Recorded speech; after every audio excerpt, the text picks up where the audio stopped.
Or they go, well, bless your heart. Right? Comes across with the tone and how you mean to say it. So in French, in American English, we say, what's up? The young people probably say, well, what's up? Oh, what's your say? Répétez 3 fois, which means repeat 3 times. So we're going to practice it 3 times, and what I want to do is I'm going to give you a 1, ça va, or 2, ça va.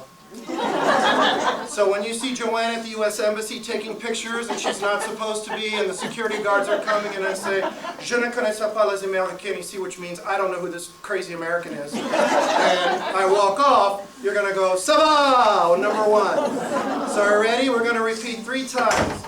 Ça va, ça va, ça va.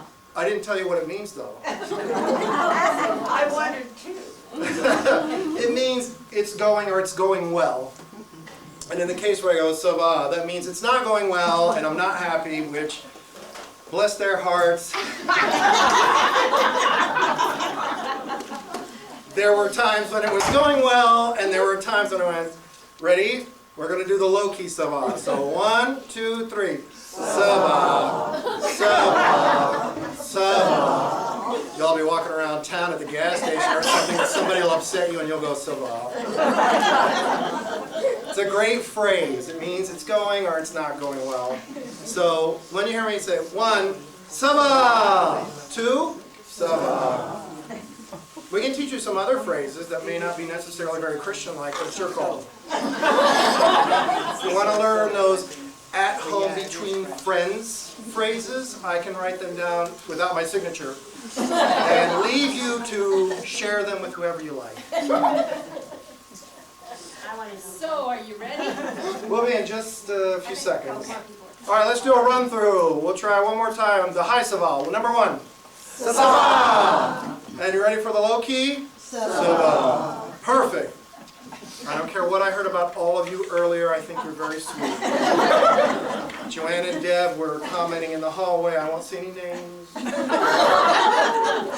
Did everybody sign in for the drawing? No. We've got a few minutes here. We're actually waiting for some people. Do I? Oh, pick it now? Yeah. Dig in there. Yeah. I don't know. Yeah. You can read. Isn't it French? Oh, I'm sorry. Michael McCracken? Hey! Everybody give him a hand. What else? Hey! Number 1! It's going well for Michael. So quick note, I drove to Omaha today. I went to Offutt and got you all wine from the Air Force Base. That's the Moscato's currently being served. And after I left there, I went and got some very wonderful homemade bread from the Great Grain Company. They do all their baking there. They do their own flour stuff there. It's really a neat place. So please enjoy the cornbread. And I think the other one was called Cranberry Orange. Cranberry Orange, thank you. Help yourselves. And then, of course, Jackie Moshik has been so sweet. She cooked up a bunch of cookies. And make sure to say applause for Jackie for going through the trouble. I buy baked goods, Jackie makes baked goods. I'm not inclined to cook. So we've got quite a thing. If you have not been, some of you were here for the first presentation. Thank you so much for coming back. This is the Las Vegas version. It is, because I'm going to, there's stuff that we did not cover in the last version. We're hoping that we're not going to be restricted on time. If you do need to leave, the only thing I will ask you is to please maybe, excuse me, Take your card. exit to the back and walk out rather than come up where we're talking stuff. We don't want to kick you or trip you or take it personal and push you into somebody. So, and if you want anything to eat, please feel free to get up and go. Is there anybody who probably, I don't know where the bathrooms are in here. Right now, I'm all in. Where they're pointing, just go out that door and leave good luck. I don't know that I've ever actually used the restrooms here. Dad, go out the door and go south when you go out the door. D. Lanspaw says you should go west. Which way? I'm facing east. Yeah, you go So south that's and west. west. Gotta go south. Gotta go south. Then west. South and then west. Yeah, if you have a phone and you have Google Maps, South and just pull up Google Maps and tap walking directions toilet. Yeah, there you go. David City Library, and in French it's La Toilette, so you'll have to translate that into English, which is toilet. Anybody have any questions about anything before we begin our little goofiness? We're still, I think we have, well, we almost have all 60 people here. I'm waving at everybody.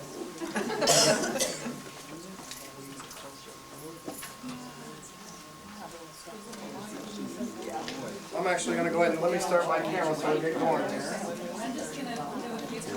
Yeah, make sure to applaud for Kay, because without Kay, let me tell you, nothing would be happening. Some programs coming up at the library. March 5th, we are going to try one more time. This is the third time to have Jeff Barnes come, and he's going to talk about his book, 150 at 150.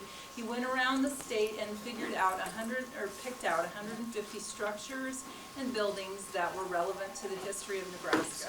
And he put them together in a book, and so he's going to come and talk about that next Monday, God willing, and the creek don't rise. The other thing that we have coming up in March is the hospital is going to come and do a program with Connie Schmidt and Eric DeWispler as the speakers, and they're going to talk about diabetes, pre-diabetes, wellness, and all the things that you can do to help stay healthy. So that is March 21st from noon to 1, and you do need to sign up for that because the hospital is providing the meal. So without further ado, the Las Vegas showing, Michael Lachance and Friends Go to France. So, yeah. Hey. I'll do my own quick plug. I don't know if you know, I work mostly in computers and technology. Some of you probably have had me come over and fix your computer. That's what I do as a main job. I write on the side because I have some adventures. I travel quite a bit. And so I've written some books. You have an opportunity if you'd like. They're here on sale. They're lower price than they would be on the web to help yourself.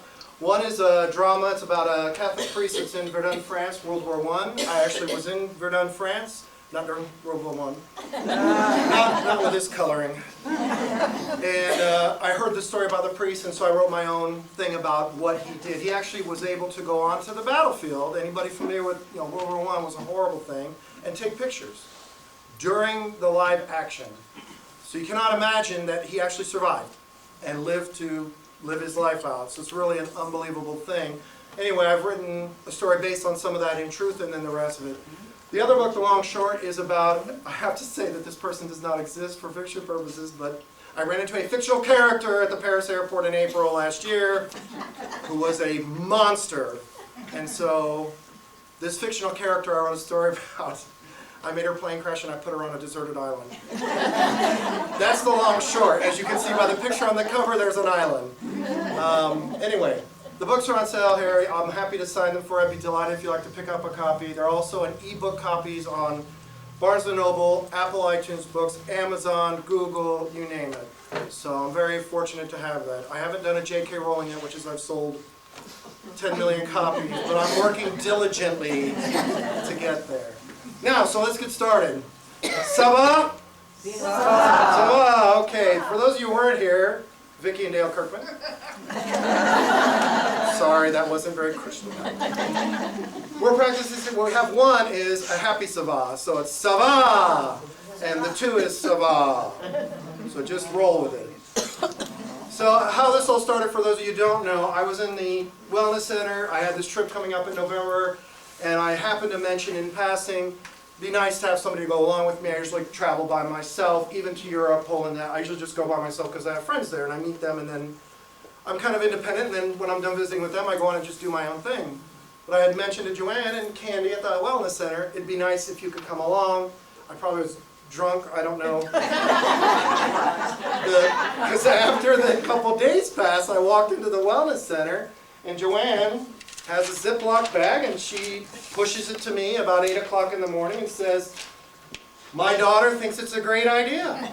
I said, "Okay, I don't know what the hell you're talking about." She goes, "I'm going to go with you to Europe."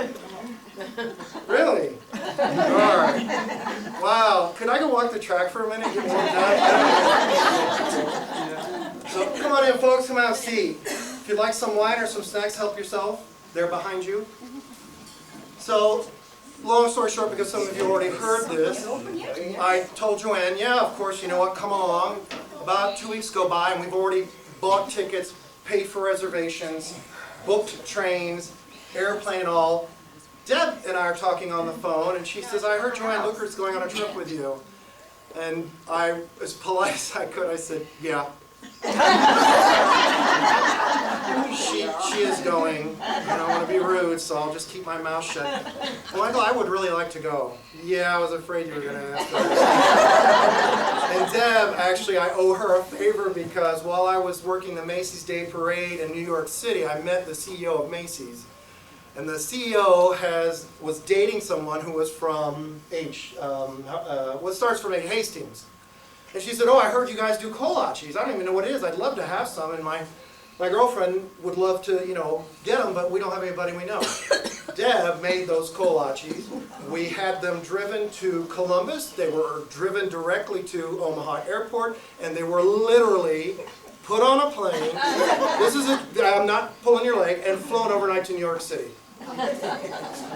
Literally, I picked them up at Deb's about 3 o'clock to the post of Columbus, Columbus to the airport, straight to New York City. They had them at 10 in the morning at Macy's corporate headquarters. Wow. So when Deb said, "Can I go with you?" I was waiting to hear. "Come on in, please, have a seat."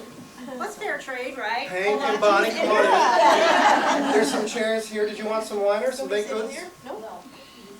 So, it makes it kind of hard. I was waiting for her to go, kolaches, like that subliminal stuff. Like, "I want to go on the trip with you, kolaches." I just kind of thought that's what was going to happen. I mean, you can go, but you know what? It's 11:20 on Saturday. If you don't have your tickets and everything and your reservations by 12:10, you're not going. Really? We did it. Yeah, I even got a free referral for American Express credit card on Delta Airlines. Like, sign up for that, get that, click this, put my name there. I want my miles. Anyway, so we probably should get rolling. So we all went to France, and I know Joanne and Deborah are other great friends. Joanne's traveled with my aunt before, so it wasn't like it was completely out of the question. So this is us at Omaha Epley Airport. I don't know if everybody can see. If you can't see, you might want to move over to these chairs in this corner. I don't know if am I in the way? You're fine. Hey? You're fine, Michael. Okay. So, yeah, I think we might have, if any of you want to move there, we'll stop for a second. That might be better. I didn't realize that I'm going to be in the way here. I really don't have a lot of faith to move. There's like 5 chairs in this back right and 2 right in the front. Unless you want the wine and you want to be in that corner so you can get drinks. Anybody else want to take a quick hike? Excuse me. That's right. It's only a $1 fine if you walk in front of us. Or push into the crowd. I have wine. Oh, absolutely. Would you like some more? There's plenty out there. Yeah, my cup's empty now. Okay. That's it, run it over. All right, so let's get moving because I know we're on the clock. What are they scared of? The fact that I'm traveling with them to France. We haven't left Omaha yet. I'm not being rude, but I didn't fly in the same section as them. Michael said to close the curtains. Thank you, all right. Our flight over was very quiet. It was a night flight, thank God. Joanne and Deb were in the back. I asked the flight attendant to check on them, and I did. I actually, Deb, we couldn't quite get the particular class worked out. Deb was in coach, and she said, "Well, I don't think there's any food on that flight," so I came back with bananas and stuff. I'm like, gave her bananas, ran back to first class. Yeah, I had a lot of miles to use, so I flew first. Yeah, I didn't pay cash, trust me. And We arrived at Charles de Gaulle. Yay! Ça va? Now let the drama begin. Oh, God. This is not thinking ahead on my part. There's a particular restaurant called Auberge Schupffelden. It's German. I won't get into all the details why, but this is actually in France. So our friend's driving, and my friend is very cut and dry in her English. If she says something, it's usually very, it's either that or it's that, and there's no gray. So we're driving up this mountain. Obviously, it's very cold, it's snowing, and they pull off the road into basically a snow-covered ditch. And I thought, I asked her in French, are we going to get out and like walk a little bit and look at the scenery? No, we have to get out and walk. There's no cars past this point. But the restaurant is like, 3 more miles up the mountain. It is. I'm dressed with these shoes, these jeans, and a windbreaker. It's negative 31 Celsius, which is about 0. Joanne and Deb are talking, so in French I'm telling Sophie I have to figure out how to translate to them. We're screwed. And walk about 3 kilometers or a mile and a half. And they thought I was joking. No, we really have to get out of the car and walk. If you want to eat, this is what you're going to do. But the food is brilliant. And so we did get out and walk. As we're walking, and you can see this is unbelievable. It's beautiful. So they're walking ahead of us. I don't know how excited they were, but they were up. So I lost sight of them, and I'm looking. I go, oh God. Où est-ce que les amis ici? And my friend goes, yeah, well, either they have made the turn to the restaurant or they have fallen from the mountain. So, Sophie, she's a very sweet lady. I've known her for almost 30 years. And Sophie, that's just how she talks. If you say, how are you doing? Yeah, well, I have a bad headache, but I'm okay. So Joanne and Deb are not there, and I'm like, that's not helpful at all, so. So, Deb! Joanne! They're there already. We're arguing where's the restaurant, because we cannot see the building in the snow. We're freezing. Her kids are there. Sophie's talking with her husband, and I think I was pushing that small building. I don't remember why. I may have been drunk. I don't know. Yeah, if you can't see it, I'm literally pushing that building, and I honestly don't remember why I was pushing that. You?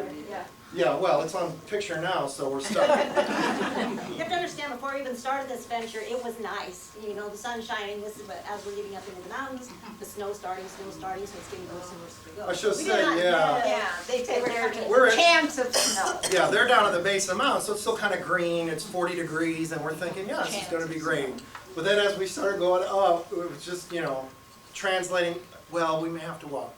Walk where? Okay, we may have to do this. So up the mountain, now we were literally, we're lost and we're going to freeze it then. And Sophie's, it's just there in the dark. Okay, yeah, and so we kept hiking, and finally, ta-da! So, neat part about this restaurant, 40 people for lunch, that's it. The food you can do, and they were kind of thinking I was messing with them. In this back right corner, behind the restaurant, there are what we call lapin, which is rabbit, duck, and chickens. So if you want duck, rabbit, or chickens, you go pick. They thought I was messing around, and I'm like, no, come here. Order pasta, it's fine. Of all things, you're from Nebraska, and you go and you say, like, are you serious? It's upsetting you that they're going to kill the chicken? There's rabbits all over David City. You're worried about, well, I didn't know they were really going to do that. I mean, what, they cut the ears off? Yeah, to bleed it out. They'll rip the skin off. They'll put it in a pot, boil it, and then, bon appetit. Yeah. No takers. Whoops. So we're celebrating that we made it up there. We ended up having some very delicious food. They don't serve any extras. If you go to Applebee's and get dinner and you get salad dressing and everything, you ask for more, you get different creams. They put the salad dressing on the lettuce, you're done. They don't add, and if you ask, you'll get some funny stares. It's just their way of things. The lettuce, the meats and everything already prepared. These actually are beef. I don't know if you did them. You didn't. They're what they're called. They're like a jelly roll, only done with pasta and beef. Yeah, it was really delicious. I'd never seen anything like it. So apparently, almost like a cinnamon roll laid out, they put the meat in it, and then they roll it up, and I forget, was it garlic? Joanne's got it. So if you want the recipe, touch base with Joanne. I don't remember what that was. Goat cheese. Goat cheese, okay. And the goats are running around outside. Yeah, well, yeah. On the mountain. Yeah, there were literal goats out there. I'm like, but we're not going to go kill a goat. We did kill some cabbage, though. They had purple cabbage, and I don't even know what the orange thing was. Because they're bringing. Beets and carrots. We don't want to be rude. You know, people bring you food, you're looking at it, well, go ahead, Deb, you go ahead. Well, have you had? I don't remember having it. I was drinking. So, I honestly don't remember what the orange thing was, but it was good. We ate it.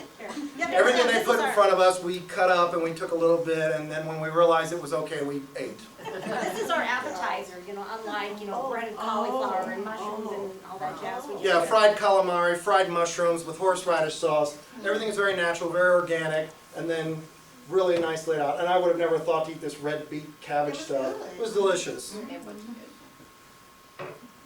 So now where my friends live is eastern France. It's in east of Paris, about 200 or 300 miles.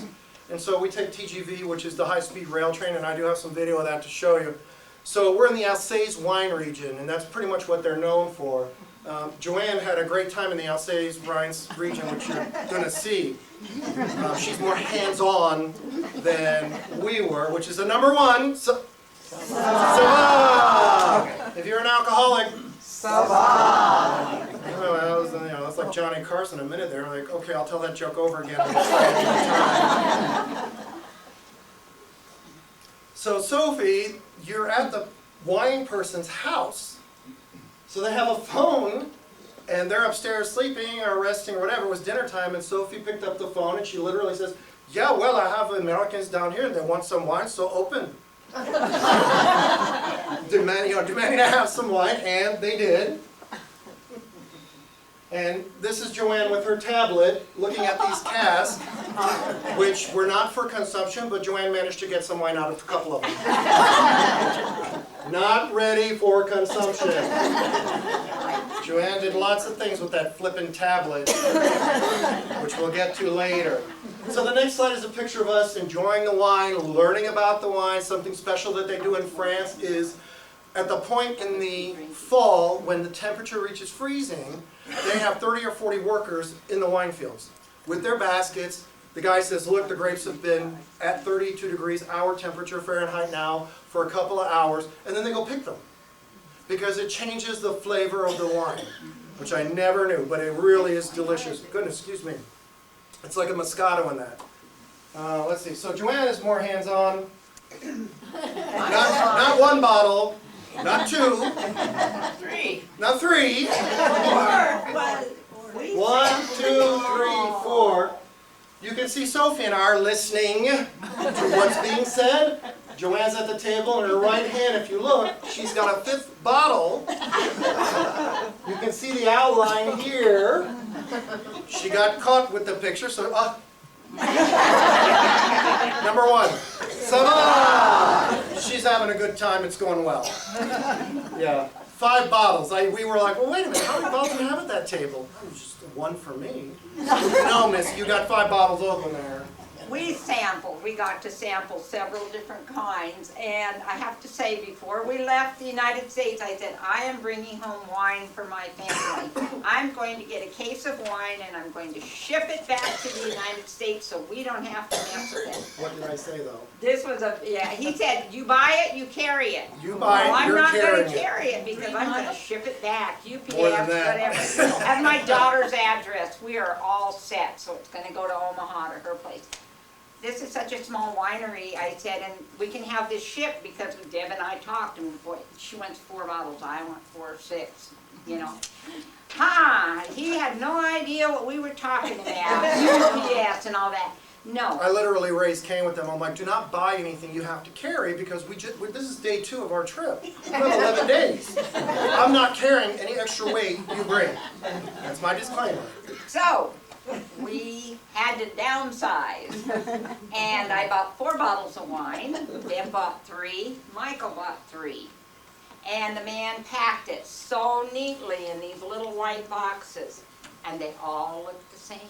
Deb, in her wisdom, kept hers. She knew which one was hers. Michael kept and hers I close. didn't. So all the rest of these 10 more days, we're carting this wine all over France, all over Zurich, all over. And we get home, and I open my box up, and gee, I only have 3 bottles of wine. So I called Michael, and I said, Michael, do you have my wine? He said, no, I have my 4 bottles. I said, okay. I called Deb. I said, you got your 3 bottles, right? And she said, yeah. I said, I kind of thought that. 3 hours later, Michael calls me and said, I think I have your wine. I said, yeah, I think you do. And Michael, bless his I little had heart. carried that flippin' wine all 11 days, unloading, unpacking, packing it back in, on top of my nice clothes. She's saying, Savon! So yeah, that's what I get for running my mouth. Shouldn't have said a dang thing, but yeah, I think personally she did that bait and switch garbage on me. No. This is your wine. No. Okay, I'm like, but it's heavy. No, it's yours, so I took it. I shouldn't have took said the a one word. that was left. Yeah. So, Okay. no, we're good. Strasbourg is the oldest and largest Christmas market on the world. It's on the German border on the French side. It's been going on since 1450s. And all of the stalls at the market are from the surrounding countries. There's no made in China. We did have an incident with made in China, but I made sure we remedied that. It's nothing personal against China. It's just a nice opportunity to buy something that says made in Germany, made in Luxembourg, made in France. So this is us going into the Christmas market at Strasbourg. And this is Joanne at the largest Christmas market in Strasbourg because they serve hot wine all over the place. Certainly didn't miss an opportunity. So cold. This is all you could do. The hot wine kept your hands Deb's got a warm. glass. And then you drank some, and then you were warm inside, and you carried it around. Warm and That's fuzzy. fun.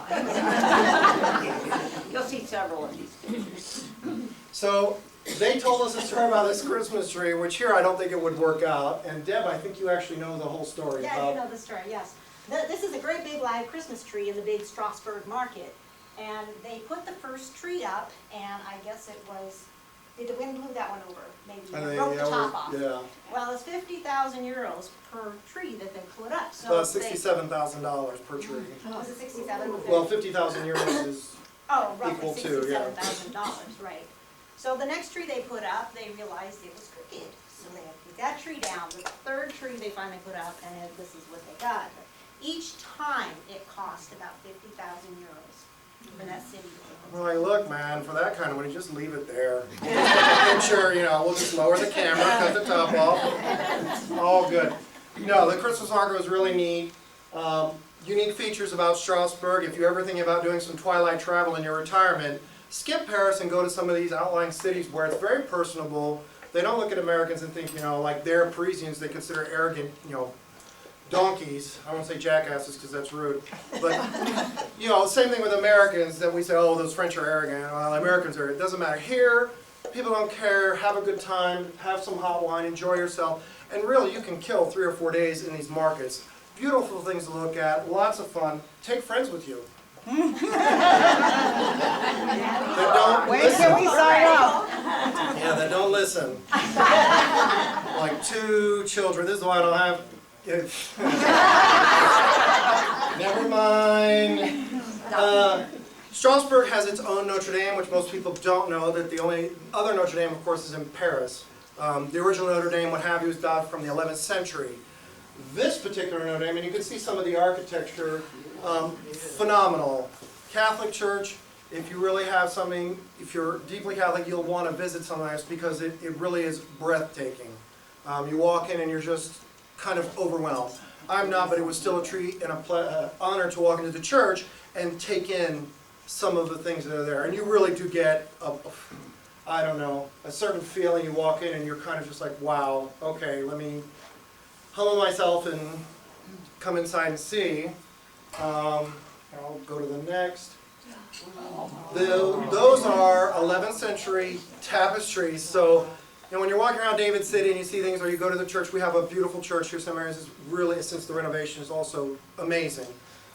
But to walk in and be able to touch things from our past as a person, you get a different feeling. It'd be like walking up and touching the stones on the Egyptian pyramids. So these tapestries, the colors and everything, are original. So I don't know if it's Sherwin-Williams or Ace Hardware. Back then, maybe they had an Ace Hardware in the local market. I don't know.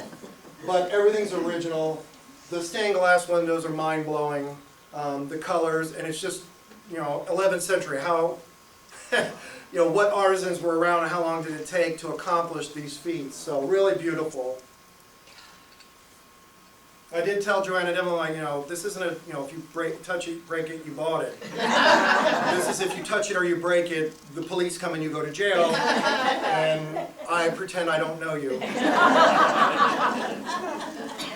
Side of the church, just a note for, as much as we're laughing, I also want to point out some historical things. You see these arches here on the sides of the building? So like the Notre Dame in France, the top of the church, where the windows are, was too heavy, and it was starting to crack the stonework up top, and it would eventually have collapsed the roof in. And so they put these up, they call them flying buttresses, and what they do is they pull weight against the weight pushing in so that it would not collapse. So just some interesting features. And you can walk up here, you just have to wait, but you can go up all the way up and get some beautiful views of the city. One of the most unique features about this church, this is a handmade 80-foot wooden clock from the 16th century. This is an automaton clock, 18th century, I'm sorry. It is the passing of the saints before Christ at the top, and then the passing of time for death. So this is actually a skeleton with some drums and things, and then we have the automation, and it's just an amazing thing to watch. It's a really neat clock, very beautiful, very unique, and it was done by a 26-year-old. They have the paper there, yes. So it's really kind of neat to walk in. At 12:30 every day you can watch the movements. There is a fence, thank God. Because when we get to Zurich, I'm going to show you a picture where I specifically said, there's a glass wall around that for a reason. Don't touch. Please don't, do this over the glass. So, anyway, I was happy there was a gate that was very high, taller than Deb and Joanne, because I was afraid that it was going to be one of these. You just can't get to the damn thing. Joanne, see if that gate's open over there. Where's Michael? Where's, oh. Just taking pictures. No, they wore me out. When you see some of the other stuff that has gone on, bless their heart.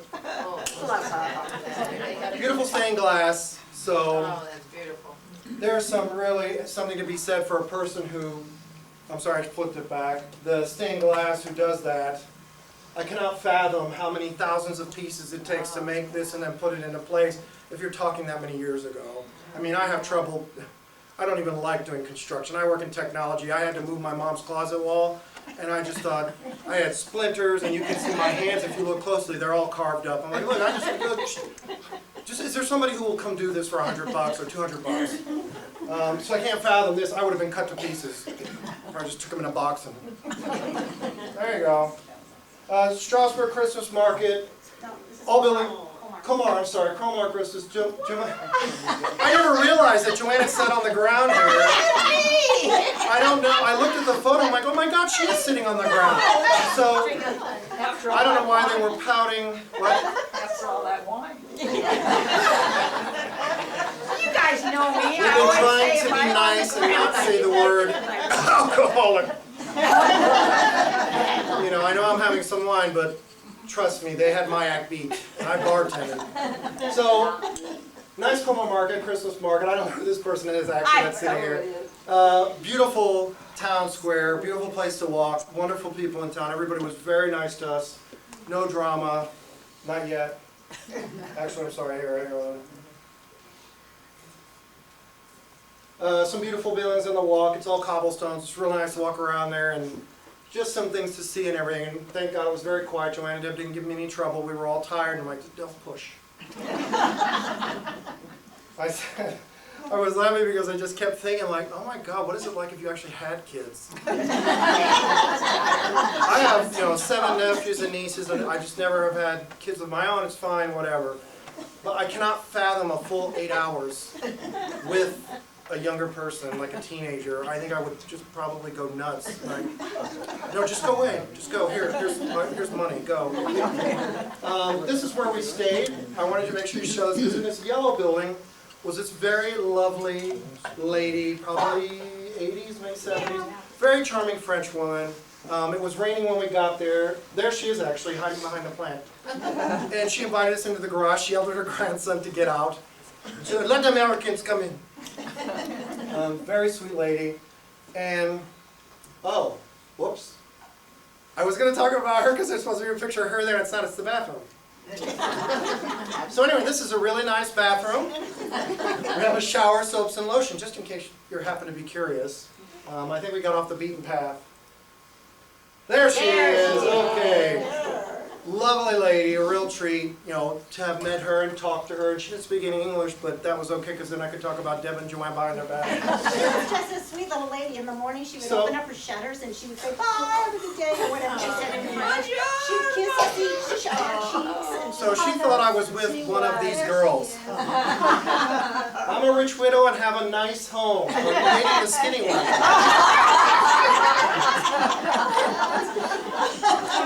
So she tried to get a kiss, and I thought, should I? Because it probably will lead to trouble, or should I just pull away while I'm asleep? I let her give me a kiss on the cheek, and then she wanted a kiss on the other cheek, which is typical French, but I had to debate now. Does she want the second kiss because she wants to confirm the first? And Deb and Joanne were of no help whatsoever. When you want to be saved, like you're on that date and you want out of that date, doesn't a friend usually call and, oh, I have to go. She's having a baby. Yes, she's 71, but she's having a baby. I have to go. They're busy taking pictures, which they did throughout the trip. I am having an espresso, which is a very tiny cup of coffee. I love them, I sip them, and I'm good. Joanne and Deb walked up, they got a cup of coffee, it was about half full, and they pitched a fit. Is that it? That's coffee in France. They don't have any 24-ounce big cups. They don't do, the 42-ounce and come and refill it like up at the station north of town. That's just not the way they do things. I was looking for the toilet, and if you notice, the sign right here says toilets behind me. So they knew that when they took the damn picture and didn't say a word. And I hadn't even raised Cain with them yet, so I was a little upset. Yeah. We met a lovely musician. Deb had the camera, so the camera's sideways. I don't know if she had been drinking, Joanne had been drinking, or both of them had been drinking, or they just didn't know how to hold the camera. Whoops, sorry, I was going to let you hear some of his music, if I can find my mouse. Oh, blah. There we go. Sorry about that, folks. We messed up our slides here, so... It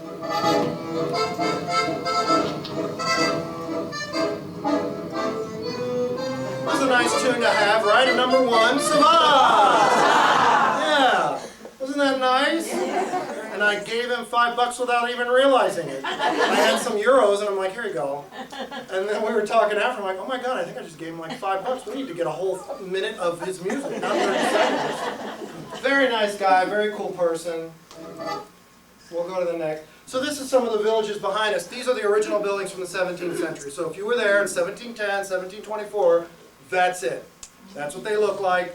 That's the real life. So that's kind of a neat thing to be able to go technically back in time and say, hey, beautiful market, really a neat place.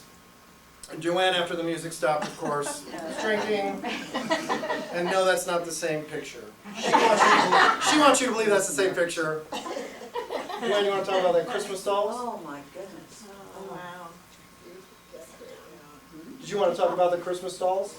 Well, they were beautiful. We had fun, lots of ornaments, food we weren't used to seeing. the cutest little bakery things. It was really cool. And they had hot mulled wine for when your hands were too numb and couldn't touch anything anymore. A lot of the stuff you're looking at, Joanne can tell you, is handmade. Literally. Yes. The artist has pictures of themselves there, or they're there with their work saying, no, I carved this from wood, I hand painted this. Homemade soaps. Soaps, yeah, soaps were homemade big. candles. Lots of really neat things that, you know, you can't just go in town and get something that's handmade unless you get those kolaches and or Jackie's cookies. I'm sure trying to plug as many people as I can. If you want a homemade library, you have to come see Kay. Okay, again, the market, really beautiful. There's actually a canal here. This is actually called Petite Venise, and in French it means Little Venice. So you can actually take a gondola ride through the canals in the street, which is really kind of neat because it's too far from Venice. And I bring that up because Joanne was saying, well, while we're in France, could we go here? Could we go here? What about Italy? I'm like, whoa! Get a map, because France is here. Italy.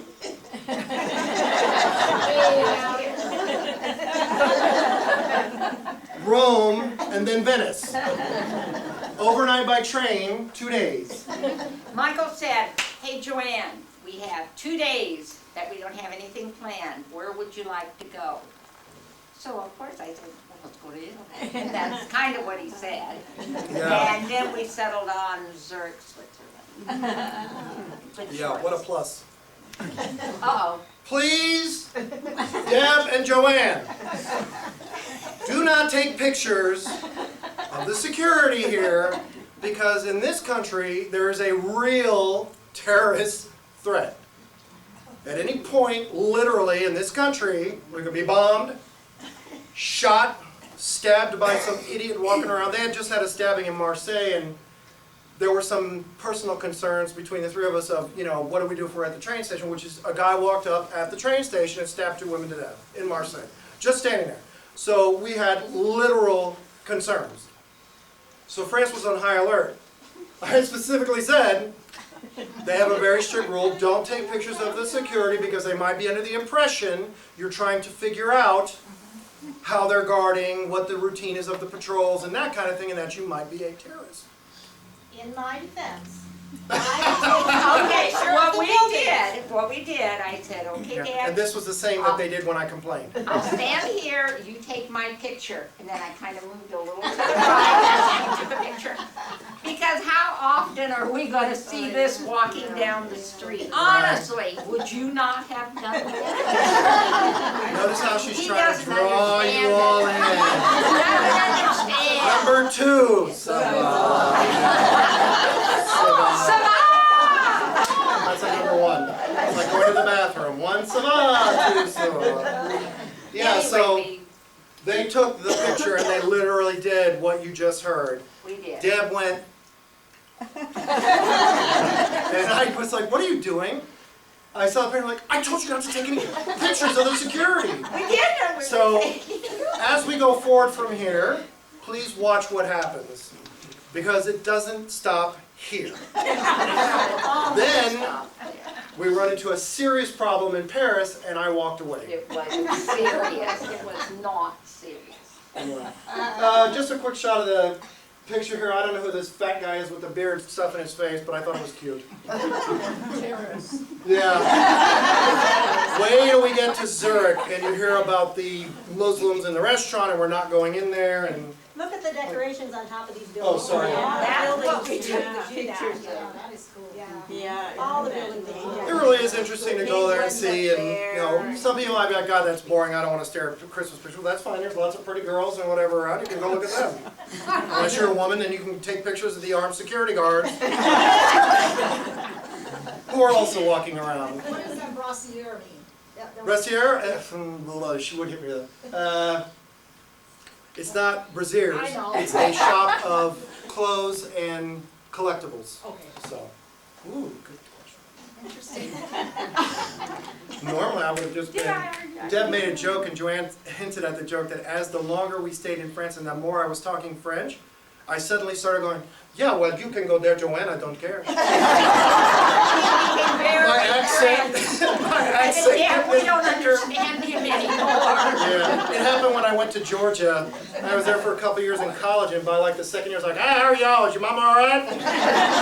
Good to see you. Welcome to Georgia." Joanne's favorite spot. She was picking glasses for her next adventure. I don't know, maybe they're pop glasses. They're for pop. My espresso and Joanne, they ordered a cup of coffee. This isn't drank half full. This is how they filled it half because they were saying something about not getting a big cup, so the girl gave her a big cup and it's still poured. No, we ordered the Grand Latte, thinking we're getting a big cup. French in Grand. Grand anyway is big, but in French it literally means gigantic big. So, but yeah, she put half in there. She goes, "There you are. Merry Christmas." No refills, the little cups, you feel like you're having a tea party. I love espressos, so it's all good. Now, any shop you go to, this is something that I think is rather unique to here in New York City, that kind of phenomenal looking desserts, works of art, beautiful names, you know, tarte cerise, tarte citron, which is citron is lemon, meringue, tarte à la meringue, and tarte cookie, so tarte cookies and things, tarte d'orange, orange flavor, and I mean, just beautiful desserts. But this is not at some fancy bakery. This is just at a local coffee shop.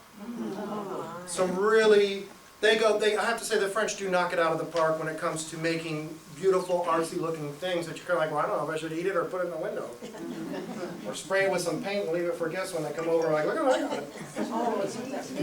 Again, the Christmas market, beautiful decorations. It's lovely to walk around there, especially if you've got hot wine. This is just a regular bakery, but I mean, you know, if you're looking at the artwork down here, please. This is not done by machine. This is not created in a single slab. They've got girls, and we went to Grimmer's, where they're back there, so none of them are ever the same. They're all individualized, all different, and you can see some of the phenomenal desserts. Boy, they're good too, but they're expensive. I think $40 for a box like that. But this is, we went to a particular chef, and he's the son of the owner, and he draws on paper what dessert he wants to create, then creates the recipe, and there it goes. Again, the beautiful market square. We're going to move forward here. Deb took lots of pictures of Deb. I've never seen someone so many times go.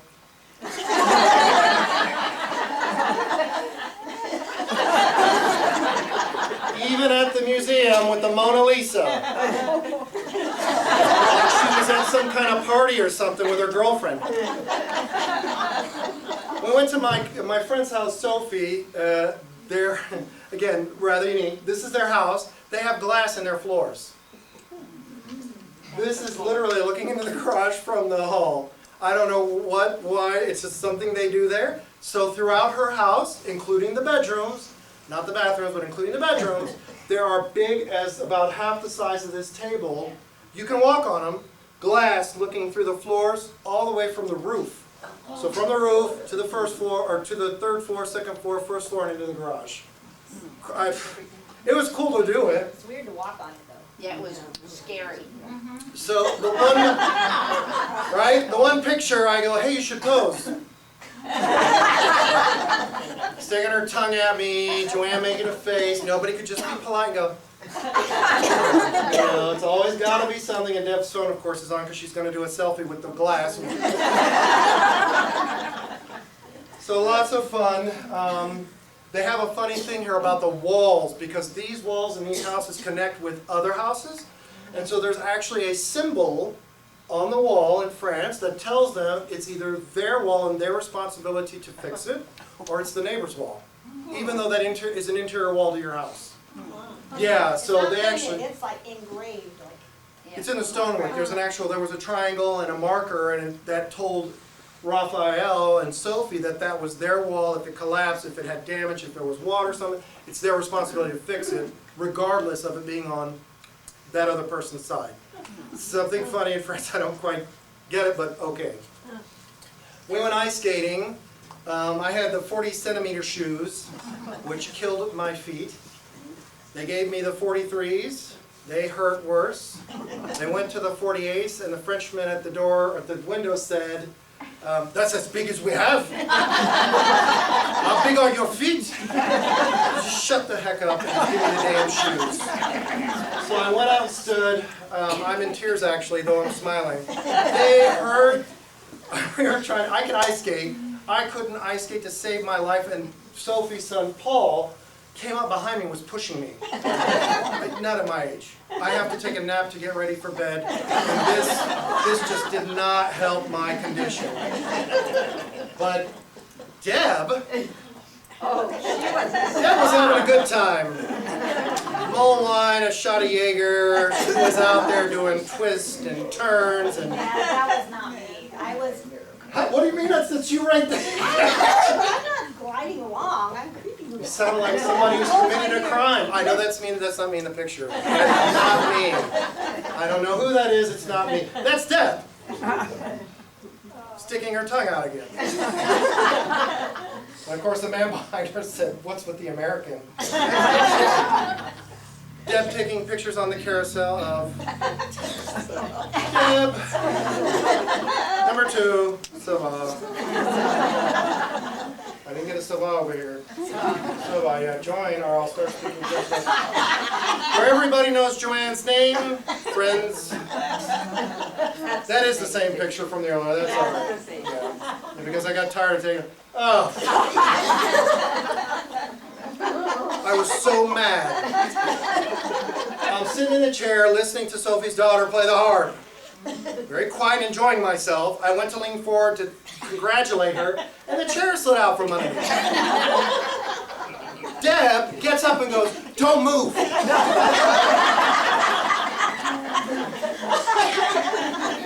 In French, I said something which I will not repeat. Well, do I look like I need help? I have fallen and I cannot get up. Oh, isn't that the... I had a med alert moment. Yeah, I fell and she got up, she's like, "Don't move." And she took a picture and I'm like, what the hell kind of friend are you? Take a picture, I've fallen, I broke my behind.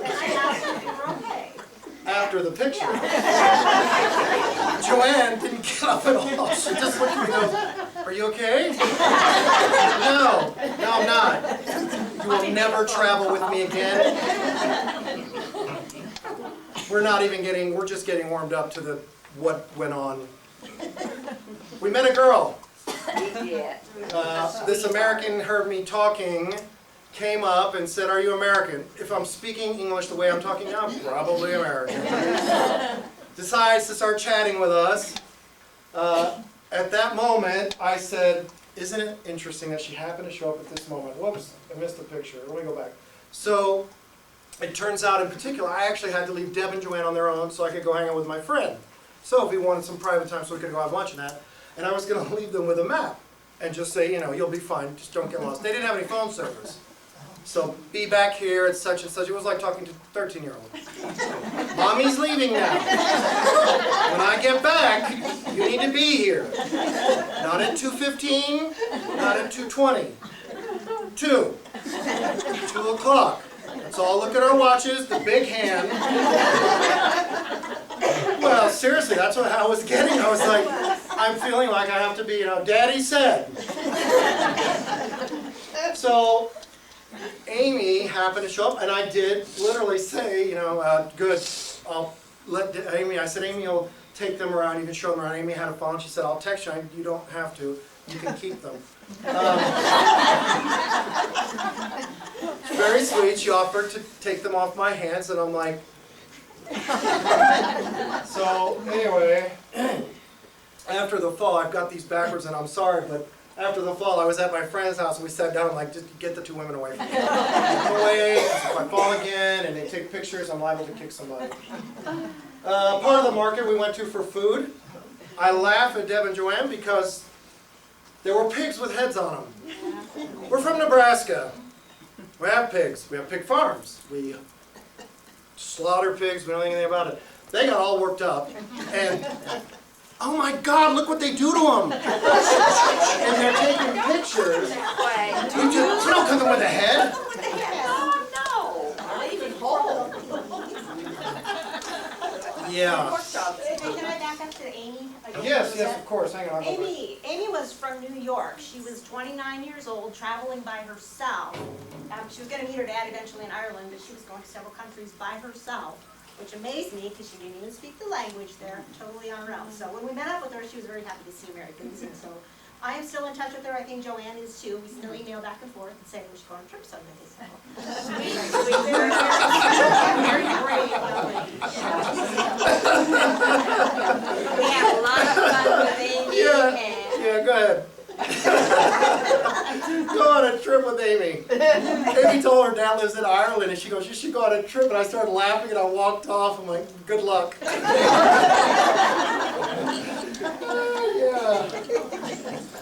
So here's some chickens and goose and stuff with their heads and their wings and everything, and their feet. And they got all their feet are still on them. Yeah. Yeah? We're from Nebraska. Why are you getting all worked up about this? We'll go to Hormel's. We can spend all day looking at feet being chopped off in Fremont. They took more. I won't go there. I'll stop right now. I was almost said it. I'll wait. Oh, this was a really cool toilet. You open the lid, you sit, and there's this calendar thing. You have to open the lid, do your business, you close the lid, and then it spins around and gets rid of it. That was until I realized it doubled as a washing machine. Honestly, it was in the flippin' bathroom. Sink. I thought maybe it was just a unique toilet. So a little tough to sit on, but it worked out. Literally, it's small enough, you put in about 3 items of clothing and that's it. Items It took means like a blouse, underwear. You couldn't. I don't think we got jeans in you that. put a pair of jeans I in, did. that was it. Yeah. One pair of jeans. It took over an hour. I don't think we Lavage got in work French day. is wash, so I kept going like lavage, linear, 1 hour, okay, set. 2 hours later, like drain, stop lavage, enough. Oh, you already know, Devin Strasberg, she took lots of pictures of herself. She did take some pictures of us, like when I fell out of the chair. So my friend says, she said, I know you're coming on Saturday, I want to go to the book fair. Okay, most of us think of a book fair, like here at the library, come in, there's books all over, you just buy one and go. We didn't really grasp the depth of what she meant when we went to this book fair. We pull up, and it is what's the center in Omaha? Buses and The concert center, I don't know what they call the lead center or whatever. Oh my gosh, we pull up, there's thousands of cars, people, and we're like, what kind of book fair is this? And they have an orchestra playing. When we walk in, Joanne mentioned she wants to get a Harry Potter book. Oh, Joanne at the book fair.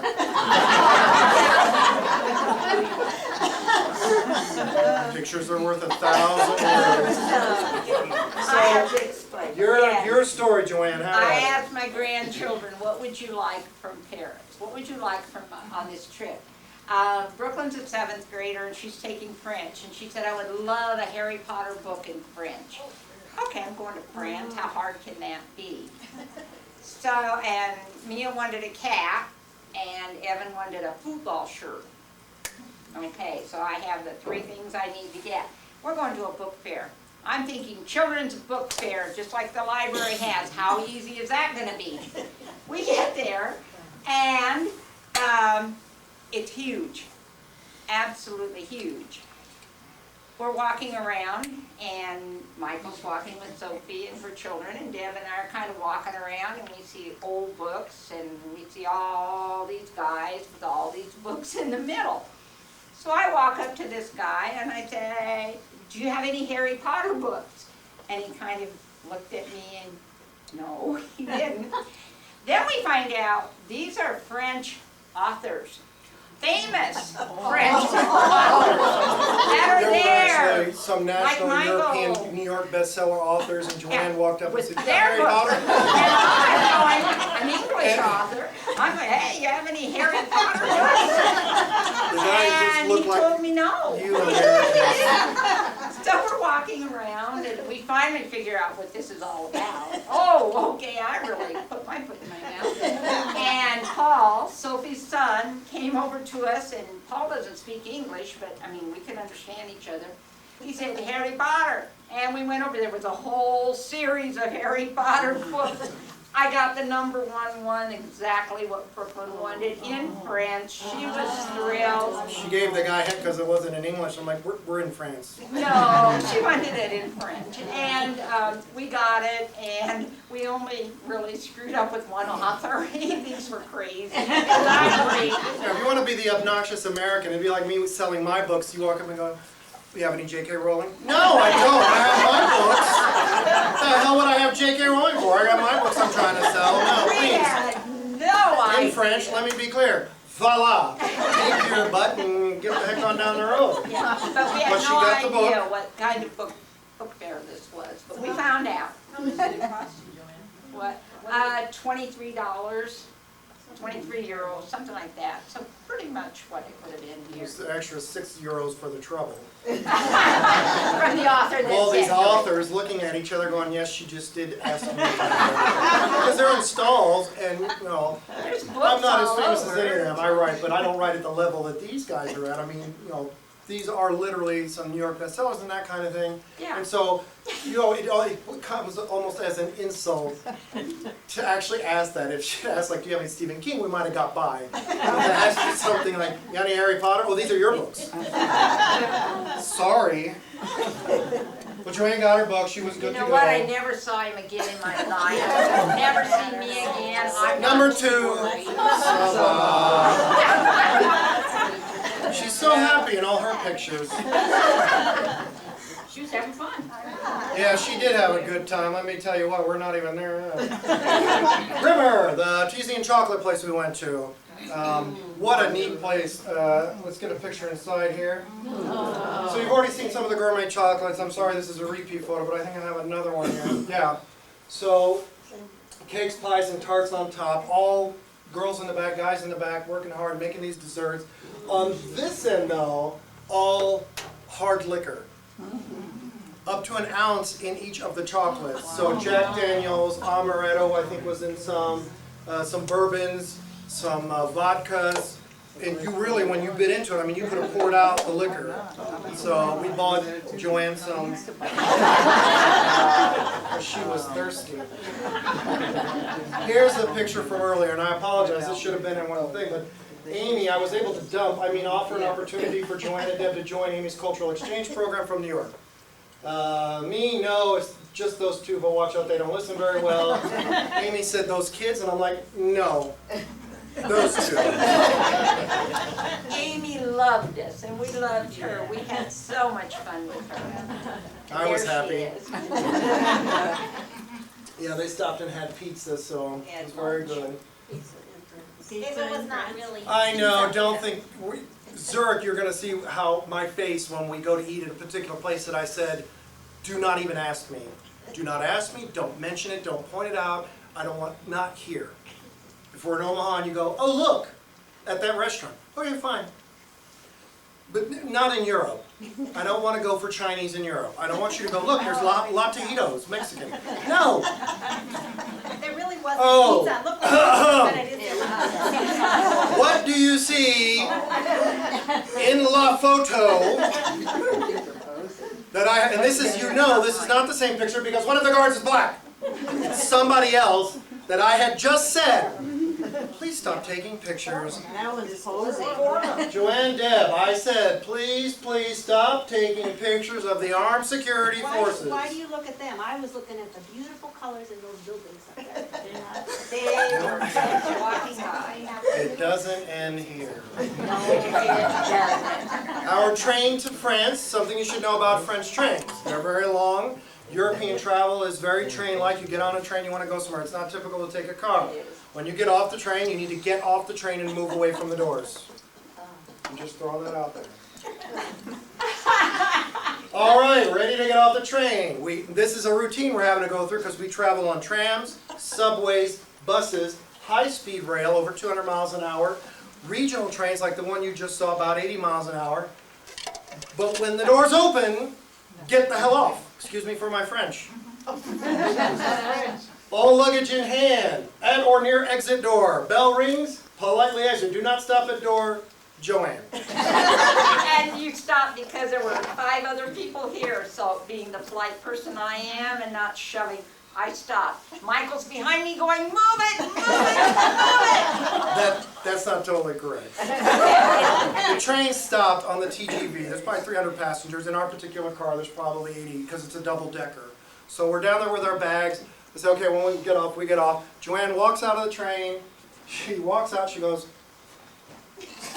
where you're at is the door with the 85 to 150 people trying to come out. I'm like, go! Move! What are you doing? Go! Get out of the damn way! Well, what are you yelling at me for? I was just seeing if we're getting off. We're off the train! Why would you stop? And then she made a face and I thought, oh God, here we go. I got the grandma look. Why are you yelling at me? No, And Deb said, why are you, Deb's behind me, he goes, why are you yelling at Joanne? Because she's standing in the way, we can't get, I got 280 people behind me trying, they want me to slap you. So I take her, and we moved you to the concrete pole. There was a concrete beam, I literally moved, I go, stay here. Nobody will hurt you here, you are safe here. Because there's a concrete pole there, and they'd have to walk into the pole to get to you. We'll get our bags. don't believe everything. I did stop, but I It's like stopped. those of you who remembered Abbott and Costello, I did stop. if you don't know Abbott and Costello, I have all of the movies at my house. Give a call, make a digital copy, and you can watch. Abbott and Costello meet Frankenstein and Count Dracula. Basel, Switzerland, yay! Sava! Yeah, wrong city. We're not supposed to be here. This is the wrong place. We're supposed to be in Zurich, Switzerland. And as you know, we're in the wrong damn city. And we are, literally. Because in the process of ushering them off the train, and I am not blaming them, there was a bag that got caught under the table. I got the bag, got them off the train. We went and stood. I'm sorry, I was getting pretty militant by that point. I'm like, stay here. Do not move from this spot. If you move, I will tell everybody you're terrorists. Just, I don't want to hear you drink coffee, you have to pee, just stay here. Deb goes, Mike, where's your laptop bag? Oh, yes. With the tickets to the Louvre, with the tickets to the Eiffel Tower, with our tickets to our dinner on the Bateau Mouche on the flying boat, with my cash, with my tablet, with the keys to my car, with our itinerary, our reservations, and my money is on the train going to Basel, Switzerland. Because I helped somebody get their bag. I was being a good Samaritan. Until I found out I lost my bag. And then I got upset. So I said to them, I know it's cold, do not get on the train that pulls up here. Even though that's what we're supposed to get on, do not get on it. I'm going to go talk to the chief of the operations. I will find out what we need to do. Do not move. Do not pass go. Stay right here. Literally, please, do not move. This is a huge train station, and we pronounce it in French Mulhouse, but it's Mulhouse. So they're at the Mulhouse station. It's very cold. I didn't think about that because I was like, we've got to have that bag.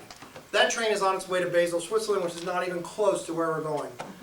Go to the chief of operations. I speak pretty good French, but to explain particulars, not so much.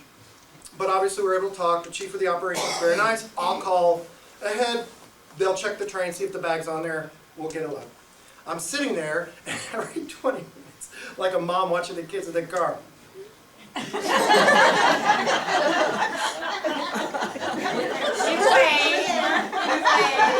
Then I realize I'm going 5 minutes, right? And Joanne's going, 10? No, 5! Just stay there.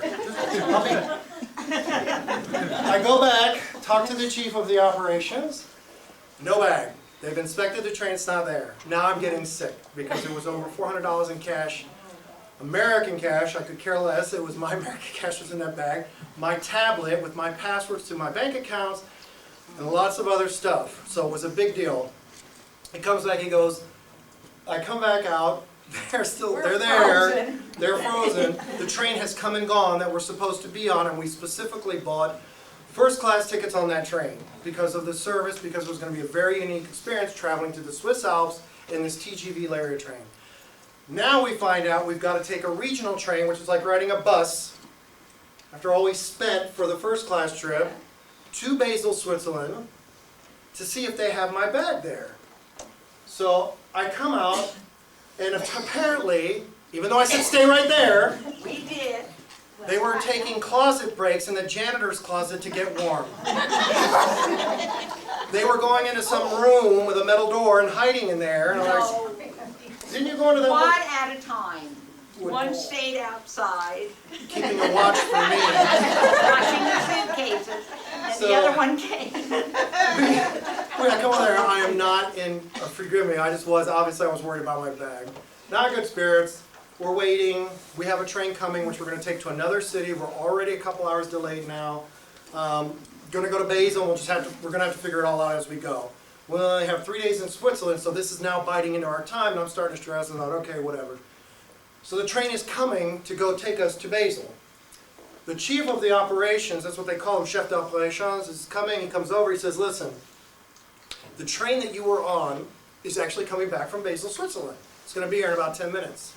I'm going to hold that train. I said, okay, but what about the train we're supposed to get on? He goes, I'm going to hold that one too. And I just kind of thought, are you high? This is not, Amtrak. I mean, you're talking about a train that travels between France and Switzerland. They don't carry 10 or 15 people. There's 200 or 300 people on the thing. And I'm thinking, I don't want them looking out the window and going, "Tous les Américains!" Pointing us out. I was like, no, it's not my, you should talk to Joanne. So he did. The train pulled in first. That was going to Basel, Switzerland. I'm like, oh my gosh. The train's pulled in from Basel to go to Basel. Here we are waiting. The train comes in from Basel, stops. He says, you go that way, I'll go this way. Try to find your bag. You've got 3 minutes. I go that way. He goes this way. I'm pushing people. Excuse me. Get down the train. Boom. I can see my strap hanging. I run up, and these girls sitting there start laughing. Your bag? Yes. Did you take anything out of it? No. Okay. We got the bag. But then we all got on the train to Basel, Switzerland. When we got to Basel, then we had to figure out how to get to Zurich. And however you want to say it, an act of God, a good Christian thing, everybody, it happened in seconds. We talked to the ticket agent. He said, go to the track there, get yourself a sandwich. The train leaves in 12 minutes. I go, what do we tell the conductor? He goes, just tell him what happened. We go to the conductor. We said, blah, blah, blah, blah, blah. He goes, no, shh. Do you have tickets? Yeah, we have tickets here. Okay, get on. But this isn't our train. Just get on. So we had kind of a humbling number 2, ça va. So we were still like, are you going to arrest us? I said, I didn't want to push, and I go, well, we were in first class. Okay, go sit in first class. Oh, all right. Are you going to do something? I just was waiting for the wall to cave in. And we got on the train, and it was a happy ending, and off we went to Zurich. Yay! After all the drama. Right, number 1, ça va! It's going. Oh, this is Deb and Joanne. They wandered off in the Zurich train station. They walked in, they had a Christmas market. The first things out of their mouth were, can you stay here and let us go look around? You know what, I'm not stressed anymore. I feel great. I could pass out right now from the exhaustion, but yeah, sure, go have a look. And then these two showed up, I'm like, oh, they're back. So, yeah, really neat things at the Christmas market there. So here's something about do not touch. This, and you can see it right here, Swarovski crystals are covered, have covered this tree in Swarovski crystals. Over $1 million. And then there's a Swarovski shop where you can buy Christmas ornaments, which I couldn't afford. So this is just a picture, but this, you can't see it very well, but there's actually a glass, and this is the rim of it. All around it. Obviously, because they don't want people walk up and take the things off of there. Notice the close-up. I said, do not touch, do not reach your camera over. How close do you think you have to get that crystal picture? You gotta zoom on your camera. Yeah, I got your zoom. She went up there when I walked away and put her camera, you know, a couple inches from the tree. That's my picture. Notice the distance. That's how you're supposed to do it. You're not supposed to be breaking the rules. This is where things get weird. We just walked out of that train station. I am so exhausted from this whole affair with my bag loss and getting on the wrong train in the wrong city, getting back to Zurich. Joanne is thirsty. She wants some alcohol. So listen to what is going on. This is a video. So there can be no debate about what really happened. There can be no debate about what was said behind me as I was pushed in front of the ambulance. Oh, Michael. Go where? Go, Michael, go where?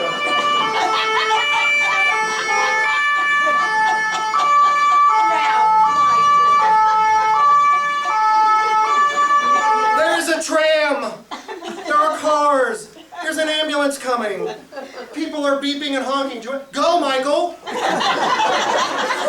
And my thing was, go where? Can you not hear? You know, I didn't know what to. I was like, Joanne, take your earmuffs off. Okay, you have to explain. That's right. There's an explanation for her saying, They go, Michael. stop for you. You walk right across the street and those cars stop, and they stop immediately. They do. There's a very strict And law so we switching. had If you're in the crossed 2 or crosswalk, 3 they have to times. stop. The ambulance The was ambulance. way down, wait way a down there. You I'll turn couldn't it down. see it. And I said, go on, Mike. Oh, we can get across here. Yeah, that ambulance is way down there. Notice the blue lights reflecting off of everything. That ambulance is miles away. Yeah, the siren should be enough. Yeah. Or the tram that's in front of us, or the passing cars that are in front of us. They're supposed to wait. They do wait for you. Like the guy said in French, Les Américains! They want us to stop for them to cross the street. No, they Beautiful picture of Lake Zurich in the city street. Really a very pretty city. If you don't have any money, go to Zurich. Everybody has money. I mean, and we're not talking about $10 or $15. There's billionaires in this town. My family were talking about a particular car you don't see very often. It's called a Maybach manufacturer, and they're extremely rare. We saw a Maybach in the parking lot that dropped off this beautiful gal, probably in her 20s, beautiful brunette, gets out of the car with the driver, he lets her out, she runs into a jewelry store.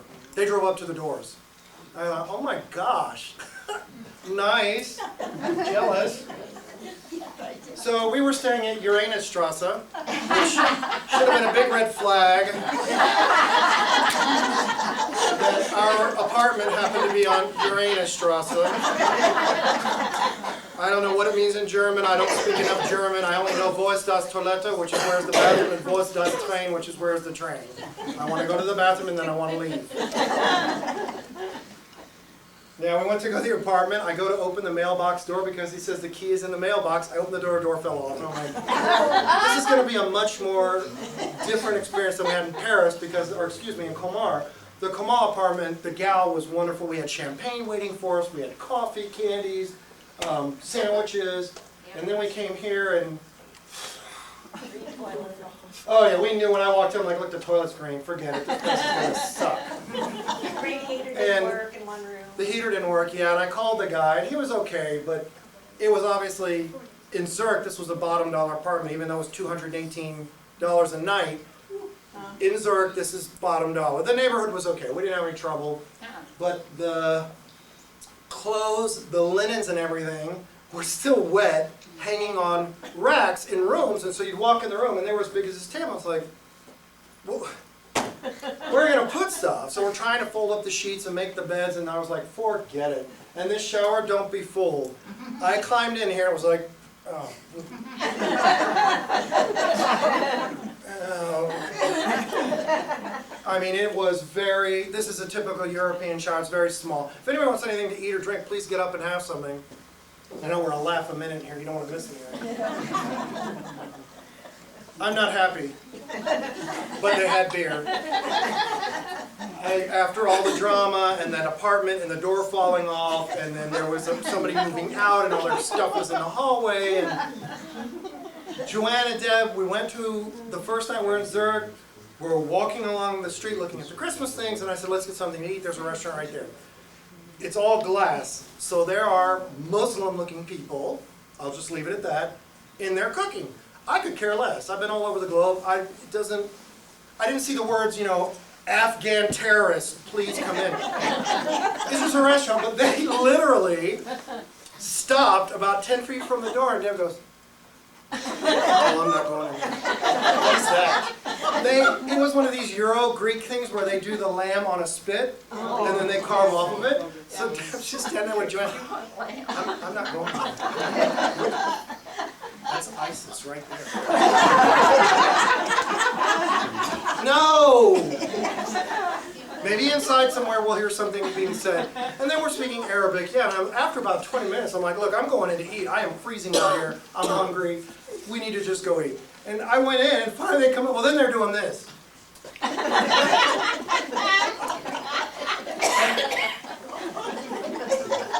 So what they were saying to me, whispering, was, I don't want that, I don't want to eat that, what is that? I'm like, it's chicken.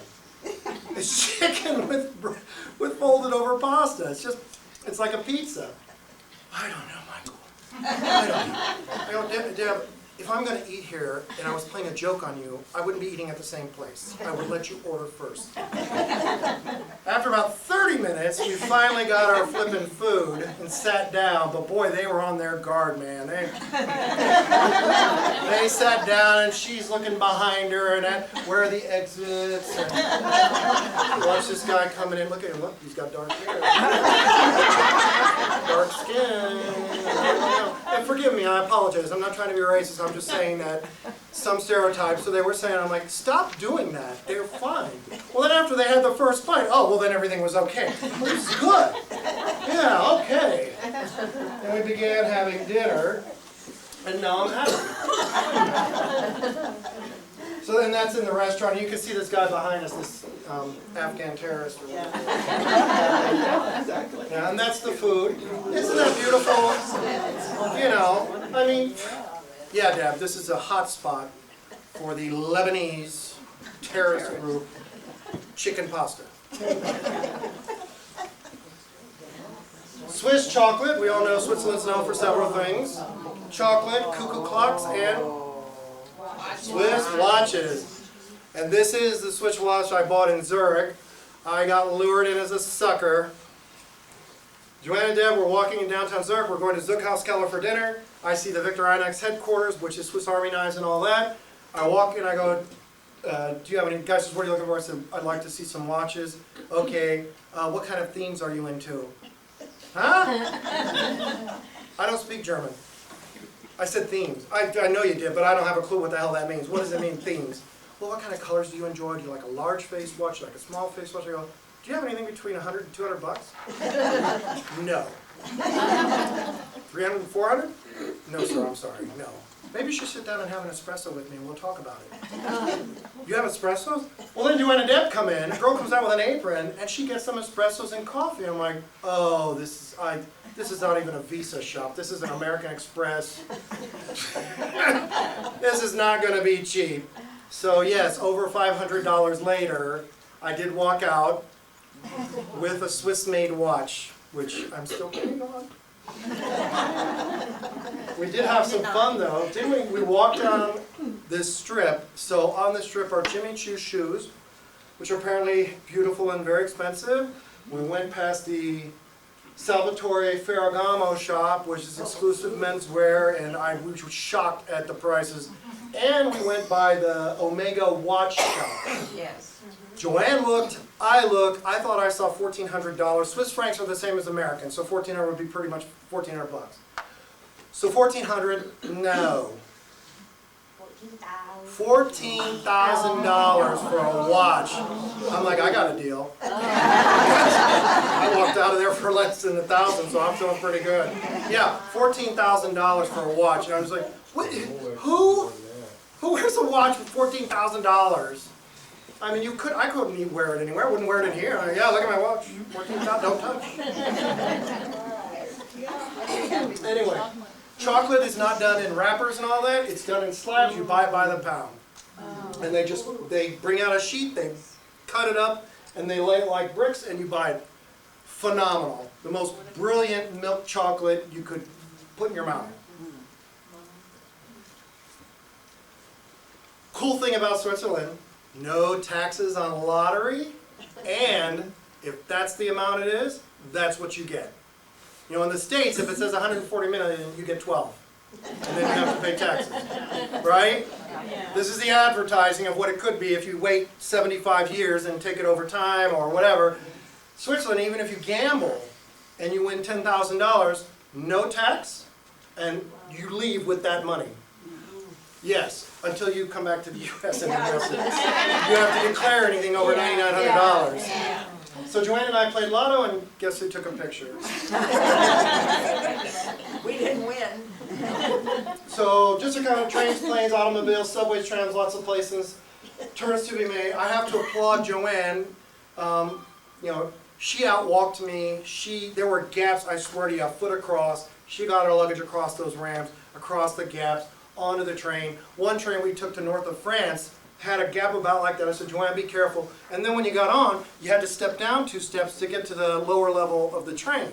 I mean, you really could break your damn neck going there. And Joanne, a champ, throughout the whole thing, down the steps, up the steps, down the block, on the subway, in the train. Deb, I'm glad she didn't do it to me. I don't know if I have it here. Deb took like hidden video of Joanne on the subway. And I saw the video and I'm like, Deb, because some guy was sitting on Joanne. And I thought he was a handsome guy. I'm like, Joanne. I don't know if he has a job or if he's retired and what he's got. That's an advantage to being old, because every subway, every train, everything we stepped on, the minute we stepped on, somebody jumped up and said, you know, my seat for me. Not Deb, she's too young. She's way too young. Hang on to the pole, young girl. But the old lady said they did. Young men, old men, girls. You talking about the Young upstairs, women. downstairs? Huh? The upstairs, downstairs, when I said we have to go up, and we got to the top Yeah. with that old man that brought your luggage up. Remember that? Yeah. We were at a train Okay. station. I misread the sign. I don't speak German, and I misread it. I go to turn. I'm carrying luggage, Deb's helping because her bag handle broke. Joanne was the guy. I will get your luggage. Up he goes, and I mean, this is no. Oh my gosh, yeah, way up. I Get to made the about top of the 3 stairs. steps. He's walking away, and I go, oh damn, we were on the right track. We have to go back down. I turned around, I took about To 3 go down. steps down. We're leaving, so we each have 3 bags, and we're a big old heavy suitcase. I made about 3 steps down, and some kid came running up, grabbed my suitcase, took it down for me, and stood by it until we were done. I told her though. Very, very. I said, can we wait till that other guy leaves? Because I don't want him to know that we just had him haul your luggage. And I did offer to help. But I knew there were other people going to help. So, people were really, really friendly, helpful, nice on all the things. Yeah. This is an exclusive resort. This is more expensive than the watch to stay up per night. The name is actually Dolder Grand. The only way you could get here back in the 50s, 60s, and 70s was exclusive to a tram, mountain tram, that, you know, you had to be on the guest list, you'd go to the tram, they would read, security would check, they'd phone ahead, and then you could take the tram up. There was no cars up here at all. Joanne, I think you knew how much it was a night. 14,000. No, Oh, my it No, was 17. 17 and change, I think he said. okay, I but believe it was more expensive than the watch. you got the golf course too. Yeah, one guy made it a point to say, well, for 17 or 14, whatever it was, $1,000 a night, you get free use of the golf course. And I thought, for that kind of money, and I had something else. The 3 of us, not freezing, but we were cold. But the hotel overlooks the city of Zurich and Lake Zurich. And it's really a beautiful place. It was a neat ride to go up in the train, and then the bus came up and got us, and really cool. They have was it Fila, the soccer thing, and they told us nobody could go in there? The champion, Oh. wasn't it behind there, that Fila, or whatever that soccer group was? They had a sports organization, which must have been like the mob in New York. Yeah. Armed guards outside and all this, and they make the balls there for the soccer. And I'm like, really? What is and they've got armed guards. It's just a soccer ball, people. Take it down a notch. Yeah, they say you can't go in there, don't try to walk up there, you get in lots of trouble. Lake Zurich. Zurich has a very funny thing. It's called the Silver Coast and the Gold Coast. Tina Turner lives on the Gold Coast, and her place is called Algonquin. She's been living there since the late 80s. Yeah, we were surprised too.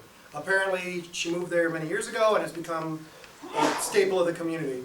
But the Silver Coast is the lower end houses that start at $1 million and go up to $5 million. The Gold Coast, the guy mentioned that a house had recently sold for $22 million. So there, he mentioned that even though the U.S. has this rule about cash deposits and trying to track ISIS, there is a black banking market that you can still come over and say, look, I have $100 million, I don't want anybody to know, I want to deposit in a Swiss account like the old days. Okay, no problem. He says, you read what you want in the news, but it's a fact. The Swiss are known for having those Swiss bank accounts, and it's still done. You know, billions and billions of dollars. So we were like, what do you need to know? I like to walk in a bank and I have $100 million. I'd like to make a deposit, please. These are my security.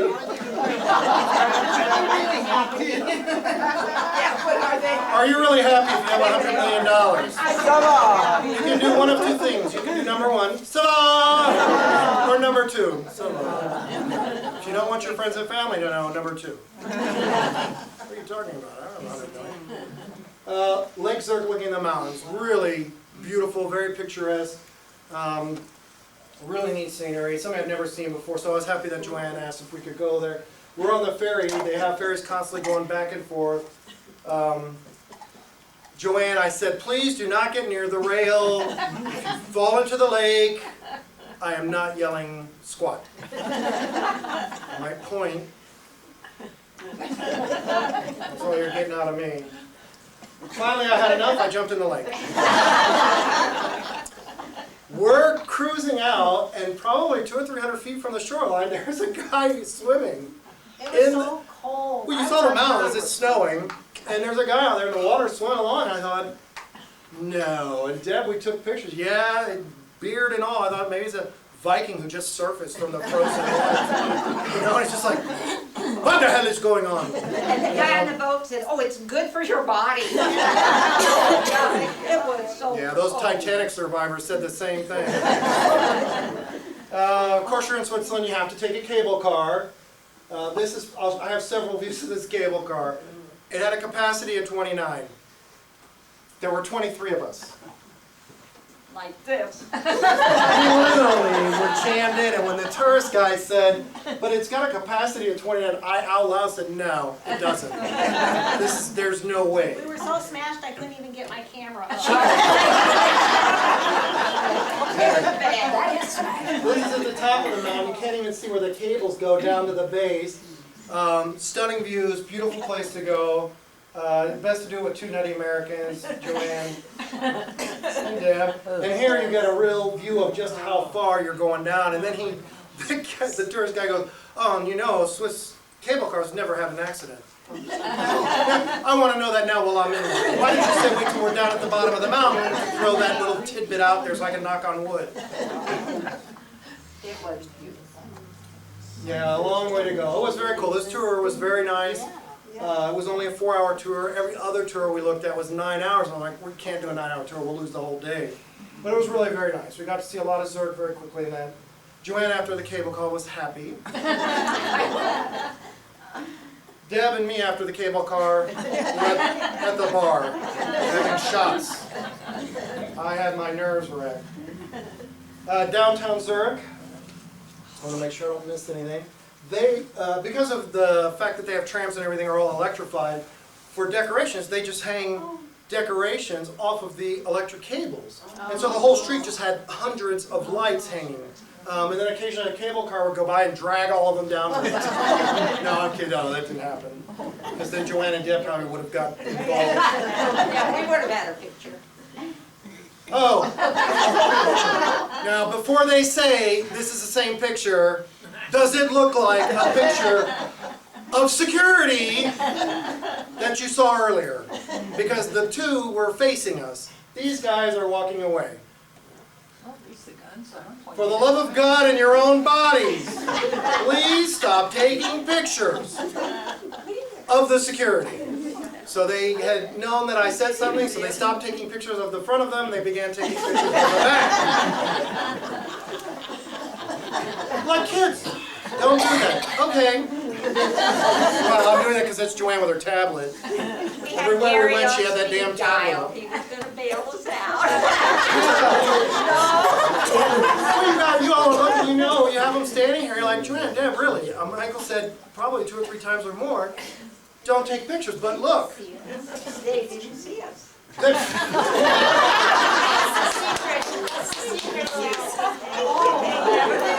Yeah, beautiful, beautiful streets. I mean, you know, you just kind of walk down there and you get lost in the Christmas spirit. You see these things and really some stunning pictures and things, you know, that you look and you think, wow, this is really, really nice. Some more decorations and things. We happened to eat at this place called Mulhouse Keller. The reservation was new to me. So apparently, I thought we had between 6:30 and 7:30 or 8:30 to get there, or 8. And you arrive at 6, you have till 8 to eat. We showed up at, oh my gosh, I think it was 7:15. And the girl goes, well, you have 45 minutes to eat. And then your table goes to the next people. I'm like, excuse me?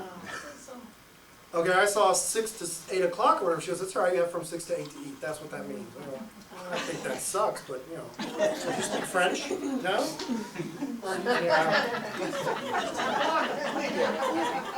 Yeah, well, somebody told you, I'd be kind of upset too, especially when you get the bill. This poor guy, this is so, why there's even a statue is beyond me. So this is a literal truth. I looked it up, I got the details because we were introduced to him. So this is Hans Waldman. He led an army of about 12,000 knights, took over this town of Zurich, became the mayor, imposed some high taxes. 500 peasants got together, overthrew him, and then chopped his head off. In 1489. I don't know if his 12,000 guys were out drinking, or maybe it was a dance night at the club. So then they make a statue of him to honor him. And then the joke is, you know, he continues to be the scorn of peasant birds who often rest on his head, because he's crapped all over. I mean, there's just bird poop all over him. I just thought, oh, enough. On to here, oh. Guess what kind of fountain that is? It's not water. Yes, it is. It's a rock. What did he tell us on the bus? Do you remember what he told us on the bus about this fountain? Every year during the summer, this fountain has an underground system. They fill it with wine. There are 2 of these fountains throughout this square, and you can drink from it. So guess who got off the bus?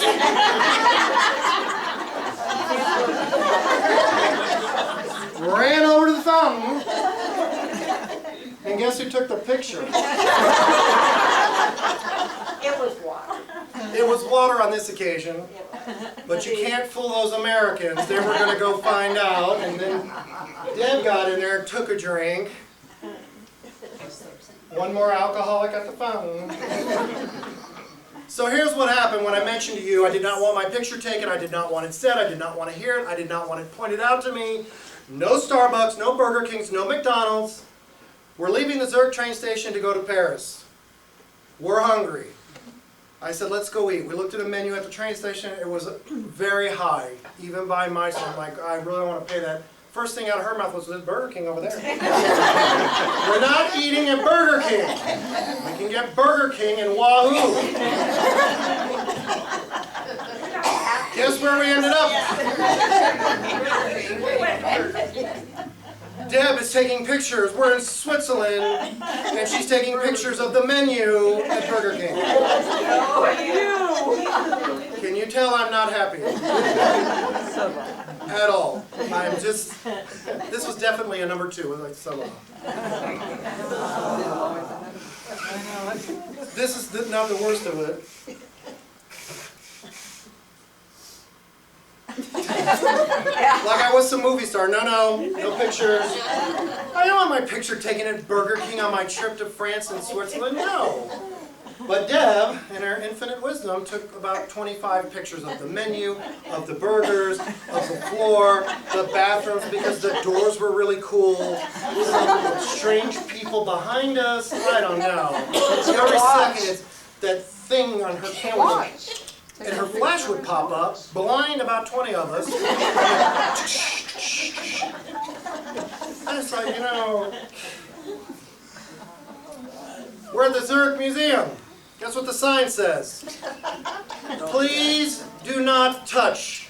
They thought this was a real woman. Can you guess what they did? No. They took the picture after. They went touching. The security guard come over. You cannot touch. You cannot touch. Oh, we saw the sign. Did that girl not come over with the radio and get on to you two about? She said, "Don't touch," and we said, "Okay." We just smiled. If I'd have spoke any more German than, you know, "Wo ist das Toilette?" Where's the toilet? I would have spoke it right then and there. You had to see her though. She was so Well, they're looking at her. lifelike. I mean, Really, lively. never- If she'd have moved, she'd have scared the hell out of all of us. They were like, "No, this is wax. Don't touch." And they were like, "Why is there even a wax figure in the museum?" Yeah. The museum, unfortunately, I'll save you the money. Don't pay. It wasn't terrible, but it was a bit of a disappointment. There were entire halls of nothing. I mean, halls as wide as this entire section of this library, going through the entire library. Walked in, we're like, there's nothing here. So, you know, it was okay, but it was not, we were expecting quite a bit more. Finally, we're done. We get on the correct train to go to Paris. And this is Gare de Lyon, train station of the Lion. We're at Paris finally, and we're at the Louvre with Mona Lisa. Yeah. 18 pictures at Burger King. How many pictures do you think she took of the Mona Lisa? Well, I just need one picture. She's not going to change if I take another picture. One picture of one of the most priceless works of art on the globe. Do they have Burger King? Turned off the flash? Thank you. They were, what did I say? Gary, you told him? What happened? Yeah, I got in trouble a lot with my flash going off in these museums. I told him, there's no flash photography in here.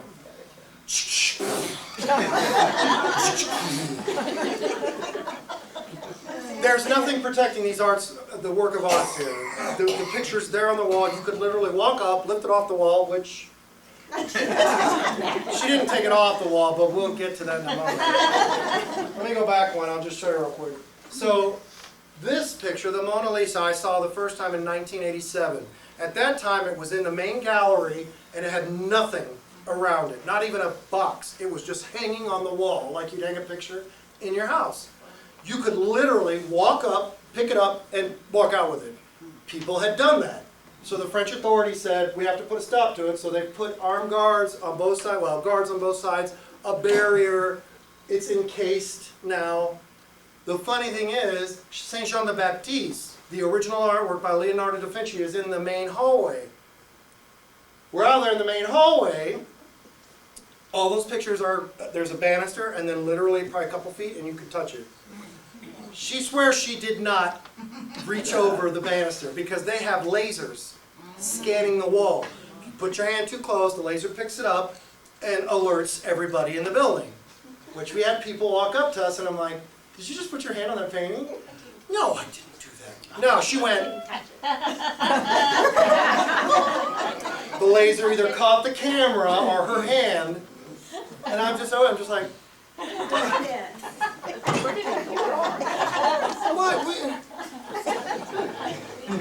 what world do you live in where you can walk up and touch? Oh, You didn't touch it. she didn't touch it because security was on it. So- to this little restaurant in Paris, a little bar area. Michael Anybody know what that orders is? his meal. That is. Is that raw? It is raw. They served Michael his meal, and I said, Michael, I had you steak got gypped. tartare with Raw raw egg. meat with a raw. And I a raw said, you got egg. gypped, Yeah, they didn't yeah. cook your food. Oh yeah. Raw meat, Yeah, raw this is egg. steak tartare with onions and raw egg, and they pitched a roll. They're like, "You're not gonna eat that! It's so gross! Oh my god!" You know, you're in a private pub. It's probably 20 people at best. It's probably as long as that kitchen. There's, you know, Joanne with her tablet. Sorry. You know, and I'm thinking, you realize there are other people in here eating who are watching you going, it's our first time in France. Oh, look, there's signs. You know, and the flippin' flash is going off. And finally, like, Deb, Joanne, we're in public. If you were at Applebee's, and I walked up and I went, we're here. We're visiting. It's our first time. Can I just get you a picture? No! We took no people. What? How many of you have gone to a restaurant and take pictures? Well, let's find out right now. Who takes pictures of food on trips? Do you take pictures of the food you eat when you're on a trip? Anybody? We did in Thank you. Where were you? England. Alright. Oh, okay. She wants a number one from you. So, Savannah. Alright, that's one. Anybody else take pictures of their food while you're... You too? Matt? Kids always do. Ireland. Ireland, okay. You can do that there as long as they don't blow you up in Dublin. Anybody else? In where? England. I thought for a second that you said Des Moines. I'm like, wait. No, it sounded Des Moines. Ruth? Guatemala. That's not I almost want to ask what you were doing in Guatemala, but I'll just leave that alone. Guatemala, you probably wouldn't want to take pictures of the food in case you got sick. This is what I ate. Like raw meat. Chicken. Vegetarian. Oh, God. Okay, I don't. in Hawaii, you know, because they have those luau's and stuff. That is for the effect. They took pictures at every single restaurant we went to, every single place we stopped and had any meal, they took a picture of the food. Yes, we did. It is a bit, when you're in a country where there's, you know, terrorist threats and this kind of thing, Yeah. it is kind of a bit out of place, as politely as I can say it, to, you know, and Deb, the tablet's enough, but then Deb had this camera with this zoom. And, you know, I don't know that I can, you know, there. Oh, hang on a minute. I didn't get that, hang on.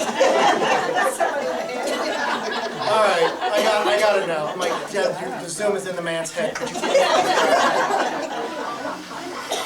Yeah, I mean, you know, she's got this zoom and it's like that long. I'm eating it and the thing comes past my head and like, you really need to just stop that right now because I am doing my best. Where's the camera? Do you have it here? No, the zoom's that long. Oh, sure.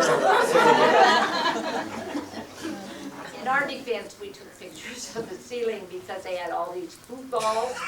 They're like soccer balls. The whole ceiling was covered with them. And This is a local pub which normally would not get Americans. So you can imagine tablet, Zoom, there's a family in there with their children, they're handing the baby around, and then we're at our table not eating. Can we please just eat your food? I feel like I'm at a table like at Applebee's. You know, just stop playing. Eat your food. Enough. The Louvre Museum. If you've never been, is the Palais du Louvre. It didn't go well for Louis XIV. He was married to Marie Antoinette. We all, if you don't know what happened to them, the French Revolution happened and they chopped their heads off thoroughly.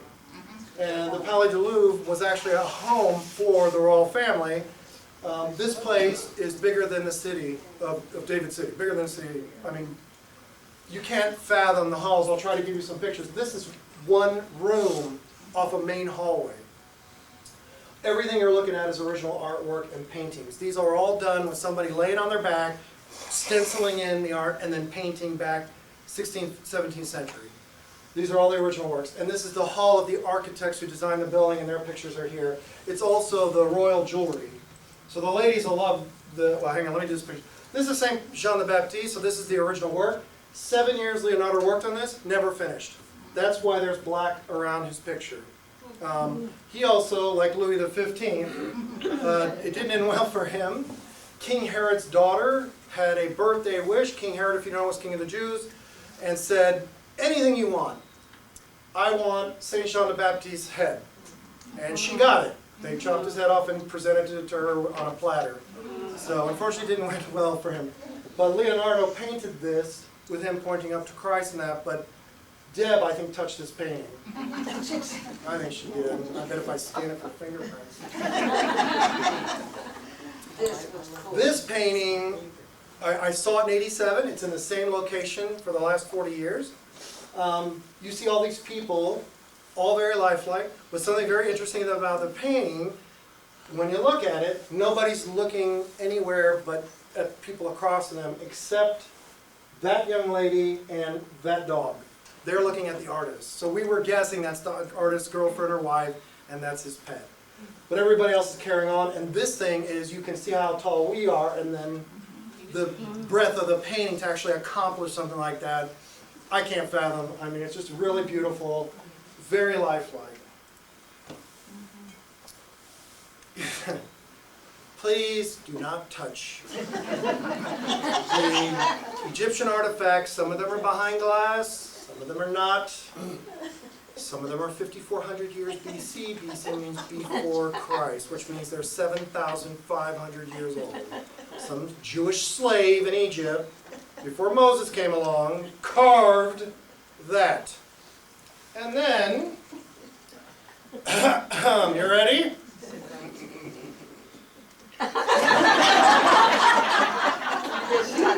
This is one of those moments, if you were with your buds having a beer, you'd be like, dude, what are you doing? What are you doing? I was doing a little ancestry work and I found out this is my great. You know, being whipped and beaten and fed a slice of bread a day, and then some local American comes up and goes, love your sculpture. Proof is in the pictures. Hallways, beautiful hallways to walk down. There's probably 20 of them with different levels. Something really crazy about the Louvre, they have a really weird stairway. And so you can come to a platform, you can come down, you're on the platform, right? So stairways behind you go up. Those stairways go up. Those stairways go down. Those stairways go down. That alley goes down, this one goes up. This one goes down that way, that one goes down that way, and there are no signs. Deb took, I'm sorry, I don't know if I have it in here. If I don't, I'm sorry, but yeah, and I told him, I said, no, I'm not lying to you. We'll get to that platform, and there are no indications of where you should go next. You just walk and figure it out. And I showed them, and they were like, holy cow. There's 8 or 9 different stairs going up, down, to the sides, right, and you just walk, and then when you get into a gallery, then you can try to figure out where you're at. So it's really crazy. I don't know who, why, or if it's a joke on the public. Anyway, beautiful artwork again. The colors are so rich, and it's such a disappointment. You paint your house, 3 years later, you got to paint it again. These paintings are over 1,000 years old, some of them, and the colors are brilliant. So, just something I just laugh about when I'm painting. I'm like, oh, you can go get art from them. I'd love them to come paint the house. This is the Louvre on the outside. This is just a section of it to give you some idea of how grand and how big it is. Again, the hallways, lots of artwork from various periods, the Egyptian period, Roman period, Mesopotamian period, if you know anything about history. Original pieces, which thank God were in glass. Well, because I saw Deb lurking around the Mesopotamian area, and I'm like, girl, don't you touch that. You know, because she'd take her camera and she'd put the lens right up against the glass, and Joanne with her tablet, I'm like, if that falls over, I swear to God, I'm just going to walk out of here. No, it didn't. Oh. Deb. Number 2, Sava. See, the proof is in the pictures. I'm sorry it's a little bit blurry. Joanne and Deb were looking over the banister. I did say the words, don't even. Because all they had to do was go.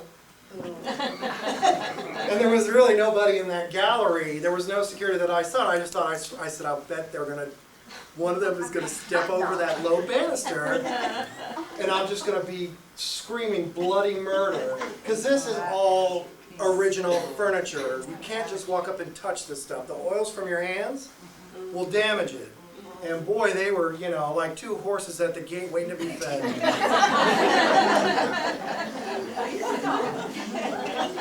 This banister is in the way. You know, the thing is on her leg, halfway up her leg, because she keeps scooting it up. I'm like, please stop, just please. Beautiful sculptures, masterpieces. I can't fathom how anybody could take a block and then, you know, carve something lifelike out of it. Deb staggers the imagination. She wouldn't do it here at the Roslyn, or, you know, you wouldn't see her like a selfie, you know. You know, but in the Louvre, with millions of dollars in artwork. Go ahead. Just a snapshot of the ceiling. I know some of this might be a little boring, whatever, but just to imagine the brilliance of trying to accomplish laying on your back painting. It really is some phenomenal stuff to come in and actually look at it. So here's something for the ladies. A gift from Napoleon I presented to Archduke Marie-Louise of Austria on the occasion of their wedding in 1810. Subsequently, she bequeathed it, clever lady, to her uncle of Tuscany. This jewelry I'm going to show you. This is the original piece from 1810 that we looked at. 32 emeralds with a one weighing 13.75 carats at $180,000 a carat. 847 brilliant emeralds. 264 rose diamonds. This is the authentic piece. They remove it, when the museum closes, they actually remove it, it gets locked away. So this is the 13 karat emerald here, and then this is 264 rose diamonds and other emeralds. So this was a gift to her. She knew it wasn't working out. She writes that she bequeaths it to her uncle. She has a carrier, and we were talking about this. How do you work that out? You know, hey, Joe, come here, get the horses. I want you to take my jewelry, go to Austria, which is not close to France. It's a little bit of a hike, especially from Paris, and give it to him. I'm leaving it to him. But you're not dead yet. I know. Yeah, so she gave her jewelry to her uncle knowing that it would be there for her when she left him. But imagine, you know, this is 1810 to have to make this piece, and where do you find emeralds in that day and diamonds? Now, you just didn't go to South Africa and say, you know, I'm here, because boats, ships, you know, it's not like today where you fly down. Okay, we'll get back to some funny stuff here. This is Deb ruining my day in France. Nice, peaceful, beautiful park in the Paris city, quite lovely. Deb heard that there are rats in Paris. There are rats in the subway. There are rats in the city. That's how they got the bubonic plague, which actually happened in London. Rats all over. We've been in the subways, see one rat. We've been on the buses, the trains, the trams, down in the tunnels, no rats. This is Deb, 5,000 miles from home, running through the park. We went to look at scarves. She takes off into the park. I'm like, what the hell is going on? So this is what's going on. See the rat? She saw a rat cross the street in the park and left us at this little shop and ran after it. There's a rat! I saw it. Never in my life. We're 5,000 miles on an excursion, first-class trip to Paris. Jeez, I feel like I'm with frickin' Abbott on the movie. Ooh, there's a rat! Gone. She literally, in the bushes, asked Joanne. He keeps running because you're chasing him. I mean, and he's there with the 28-200 zoom, which looks like a 12 gauge shotgun. I'm thinking that rat's probably like, you crazy American, get away from me! You know, the rats screaming bloody murder in French, which some of it I got, I'm not going to repeat. But, you know, really. I told her it was a squirrel without a tail. Don't worry, Debbie. It's a squirrel without a tail. It wasn't rat. Just staggers the imagination of me. Really, we flew over here and you are chasing a rat in the park. But I found one. I found one. Yeah, that's what my French friends, they'll come here and they'll go, you have rats all over. Yeah, we do. Why don't you go track one down and run around chasing it. So after the rat, we went to the Notre Dame Cathedral, which is the Notre Dame of Paris. There's Deb. Not me and Joanne, just Deb. We are in So some true history. The ground broke for the church in 1163, was finished in 1345, a couple hundred years later. And again, the flying buttresses, which hold it from collapsing in on itself. Just a new feature. You can't, just a unique feature. You can't walk here. You have to wait in line and go through security, and you have to walk up steps. There's no elevators. We talked about it. I couldn't, but we were going to see if they want to go and turn out. We just couldn't do it. We were waiting for a particular tour, and we really wanted to see the inside of the church. Now, the height of this church is twice the height of St. Mary's. So you're walking up twice the height of St. Mary's, and then to walk along there, and there's really no barrier to keep you from going over. It's just that concrete, and in those days they felt, a couple foot, why should you need any more? You're human, you should know if you step over you will fall and kill yourself. Not like today where we have to have signs and barriers, and then of course in the Deb's case they don't work anyway. I did lots of bad stuff too, I'll get to that in a minute.